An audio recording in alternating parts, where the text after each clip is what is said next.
in 1964, got a job on a radio station. They needed somebody from midnight to, must have been 4 or 6 a.m. The station policy was you can only play the same top 10 songs over and over and over again.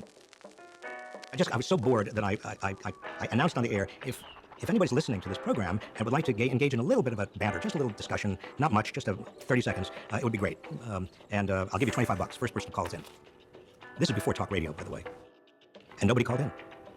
I upped it to $50. Nobody called in. I got up to $100. Not a soul called in. And I had a feeling of what so many people have felt and continued to feel for years, of desperately wanting to be heard. And nobody is listening.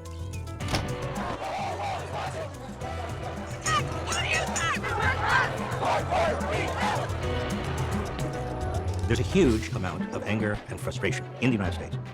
It's been growing for years. People are worried about their jobs, they're worried about their wages. They feel like they don't have a voice in deciding anything that pertains to them, politically or economically. I pick this up everywhere I go. Americans all over the country are asking, how can we make our voices heard?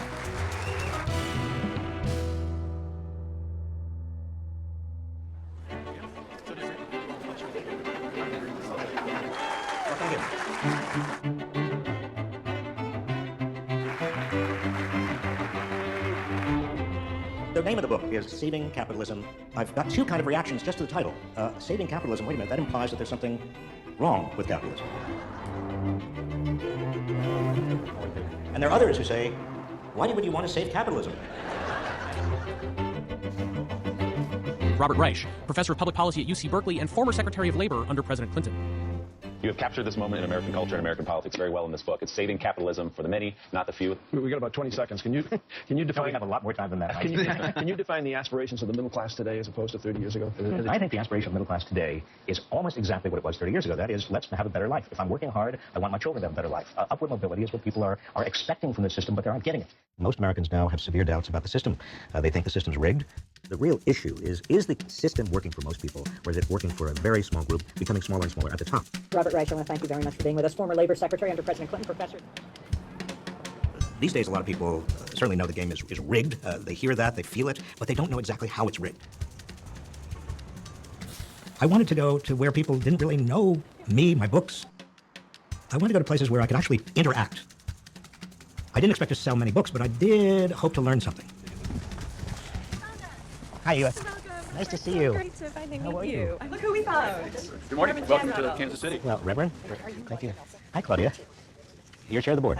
I am a part of this work because of my family and my community. My youngest son, Paul, married and has 4 little children, has worked all of his life. But unlike when I started to work as a young person, he seems to find jobs that don't have livable wage. They're not full-time jobs. He works 60 hours plus a week to take care of his wife and 4 kids and still struggles a lot, even to the point that he's had to move back in my house with his family of 6 at one point because they continue to struggle. His wife has like $100,000 in debt in student loans. She has a master's degree. She has no job. It is not an uncommon story in our community. Unfortunately, Claudia, I'm hearing it all the time. And it's a story that affects huge numbers of Americans. A lot of these things that we're talking about, to me, is all a spin-off of an economy that has been immoral from its inception. It was not designed to include everyone in a fair way in the sense of access. How do you reform something that's immoral at its core?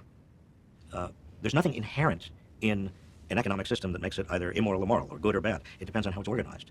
And if it's organized for people, then it can be a good and moral system.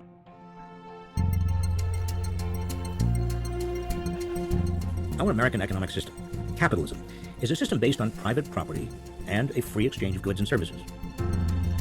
One of America's greatest strengths is our free market. Let the free market system decide. We all believe in the free markets. That's what our capitalist system is about. The law of supply and demand, operating unimpeded by government. Government is not the solution to our problem. Government is the problem. Few ideas have more profoundly poisoned the minds of so many as the notion of a free market existing somewhere in the universe into which the government intrudes. There's no such thing as a free market without government making the rules of the game. What kind of rules?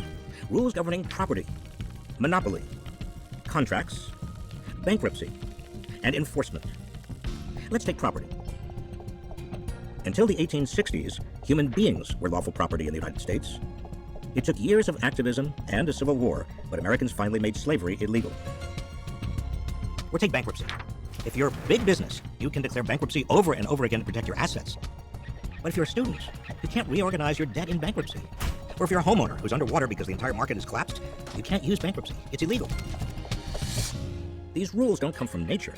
They reflect the interests of those with the most power, which means they change over time. In the name of all those who do the work, pay the taxes, raise the kids, and play by the rules. In the name of the hardworking Americans who make up our forgotten middle class, I proudly accept your nomination for President of the United States. Just about 50 years ago, I met Bill Clinton. I had already met Hillary Rodham. She was an undergraduate at Wellesley. I had been president of my class at Dartmouth. We were both involved in student government. So I knew her, and I knew Bill, and even the first day of Yale Law School, I was sitting there in the cafeteria talking to Bill Clinton, and Hillary came up and she said, "Bob, how are you?" And I said, "Great, Hillary, I want to introduce to you my friend from Oxford. We were just at Oxford together, Bill Clinton." She said, "Hi, Bill." And he said, "Hi, Hillary." And then 25 years ago, Bill Clinton called me. He wanted me to be his Secretary of Labor, and I was excited because maybe we could actually make some real progress. You had this pent-up demand in the country for something that is very, very different, that has a different vision. We wanted to create the possibilities for people who were not really yet participating in the economy because it was building the future of the country. It was building the capacity of the country to not only grow, but to bring everybody along in that growth. We were young. We were the new generation. We were the boomers. I was going to go down and try to help him figure out what to do about the economy. In focus this evening, the shrinkage in America's middle class. Even though the economy is now growing, many of the jobs it is creating pay poverty wages. President Clinton has been promising wages would rise. But at the Labor Department, Secretary Robert Reich sees the number of working poor growing. More and more of the nation's income and wealth were going to the top. People in the middle class was under greater and greater stress. The poor were not doing well at all. I thought we could actually reverse that direction. I spent a lot of time all over America. And what I got back from people was a lot of the skepticism and cynicism and the beginnings of the anger that has really emerged full force in 2016. It was just beginning then. It's a pleasure to introduce Secretary Reich to the Show Me State and to Mid-Missouri. Thank you for being here today.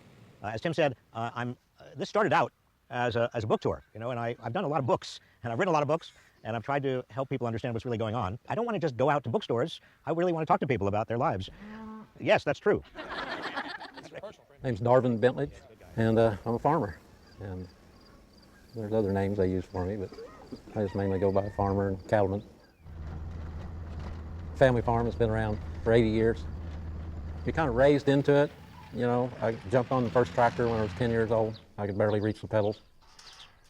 It's a lot of hard work, but our margin of profits are way down. Farm income this year has been predicted to drop 50%. Well, excuse me, nothing I buy has dropped 50%. I don't think anything in the grocery stores dropped 50%. The son would kind of like to come back on the farm. There's nothing that I would want more than to sell my home and move down here, and the fiscal part of it's pretty rough. What kind of profit margins are you pulling in a year? Oh, the profit margins, varies.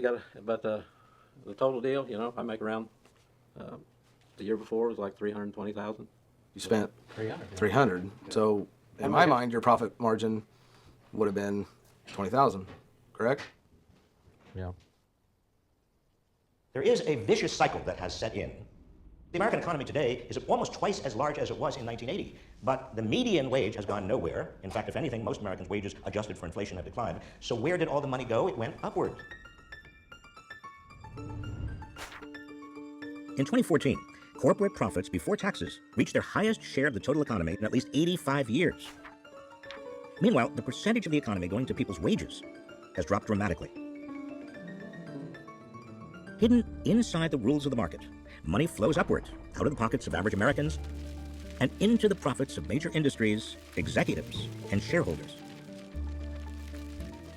The vicious cycle is that as income and wealth go to the top, so does political power. And here's where it gets interesting, because as political power goes to the top has more and more ability to influence the rules of the game.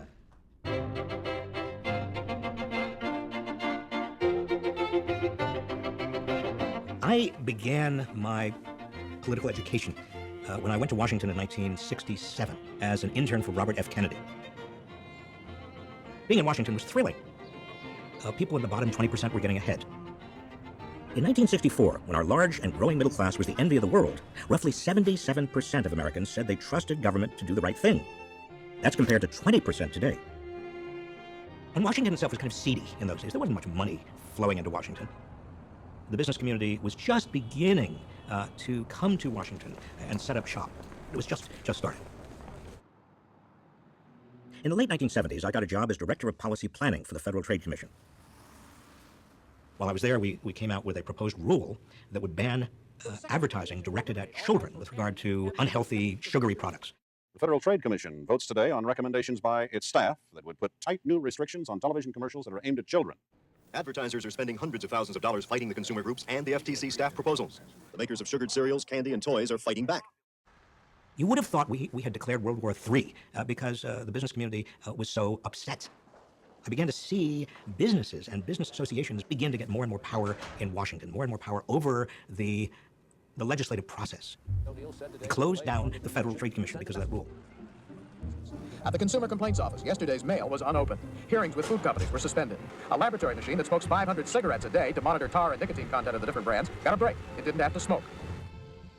What I discovered is that big corporations, Wall Street, very, very wealthy individuals, they could actually change laws and regulations to favor them and to hurt others. That process was almost invisible. It happened inside administrative agencies, inside legislatures, but the net effect of all of it was to very subtly change the rules of the game. What I witnessed had been quietly launched in 1971. The Chamber of Commerce, a powerful business lobbying group, asked a corporate lawyer named Lewis Powell to write a position paper. Known as the Powell Memo, his paper rapidly circulated among national business leaders. The American economic system, he said, is under broad attack. Business must learn the lesson that political power is necessary, that such power must be assiduously cultivated, and that when necessary, it must be used aggressively and with determination, without embarrassment and without reluctance. His memo turned into a manifesto for new business-oriented think tanks, lobbying groups, trade associations, and professional organizations committed to shaping the government to better meet their needs. The vicious cycle was in full swing.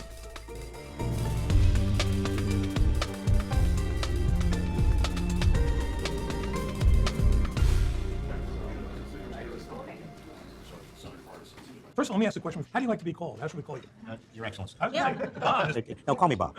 Can we go around the table and maybe introduce themselves? Yeah, everybody introduce themselves. My name's Woody Kozad. I used to be a lawyer. Now I'm a lobbyist. And as one of my fellow right-wing friends says of me, I'm like a doctor who specializes in the diseases of the very rich. And so I try to represent people who can pay my bills. So I'm one of those evil guys manipulating the rules and changing them.